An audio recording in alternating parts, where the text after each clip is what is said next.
नमस्कार दोस्तों। आज की कहानी एक सपनों की उड़ान है। एक ऐसी कहानी जो बताती है कि गरीबी एक दीवार नहीं, एक चुनौती है। मिलिए रमेश और उनकी माँ से। रमेश के पिता बचपन में ही गुजर गए थे। माँ शारदा ने कभी हार नहीं मानी। उन्होंने ईंट पत्थर तोड़कर, खेत में काम करके अपना खून पसीना एक किया ताकि रमेश पढ़ सके। हर दिन उनकी मेहनत रमेश के लिए रोशनी थी। रमेश पढ़ता था, लेकिन गरीबी का साया हर जगह था। लोग ताने मारते थे, क्या बनेगा यह गरीब का बच्चा? पर माँ का एक ही जवाब था, मेरा बेटा पढ़ेगा और अधिकारी बनेगा। इस एक वाक्य ने रमेश को एक लक्ष्य दिया, आईपीएस बनना। माँ की बचत और कुछ गांव वालों की मदद से रमेश शहर आया, बड़े सपने के साथ। छोटी सी खोली में शुरू हुई उसकी सिविल सेवा की तैयारी। उसके पास महंगे कोचिंग की फीस नहीं थी, पर लगन थी। दिन रात एक कर दिए। जहां बाकी छात्र आराम करते, रमेश काम करता। भूख और नींद दोनों को किनारे रखकर वह किताबों के पन्नों में अपनी किस्मत लिखने लगा। कई बार मन टूटा, घर की याद आई, पर जब भी वह उदास होता, उसे माँ की मेहनत से बनी हथेली याद आती थी। माँ ने कहा था, टूट मत जाना बेटा, बस याद रखना, तेरी वर्दी का सपना सिर्फ तेरा नहीं, मेरा स्वाभिमान है।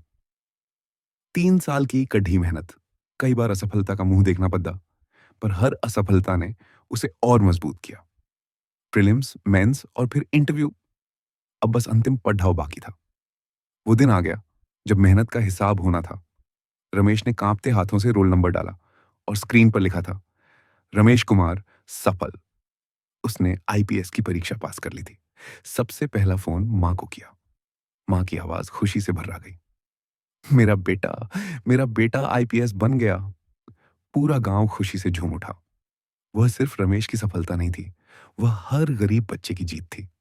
कड़ी ट्रेनिंग के बाद जब रमेश अपनी खाकी वर्दी में गांव लौटा, तो मां के पैर छूने के लिए झुका।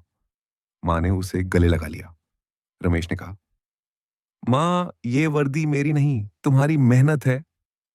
यह पल संघर्ष की सबसे खूबसूरत मंजिल थी।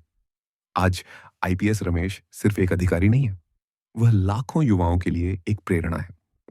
उन्होंने सिद्ध कर दिया कि अगर इरादे पहाड़ जितने मजबूत हों, तो किस्मत भी आपका रास्ता नहीं रोक सकती।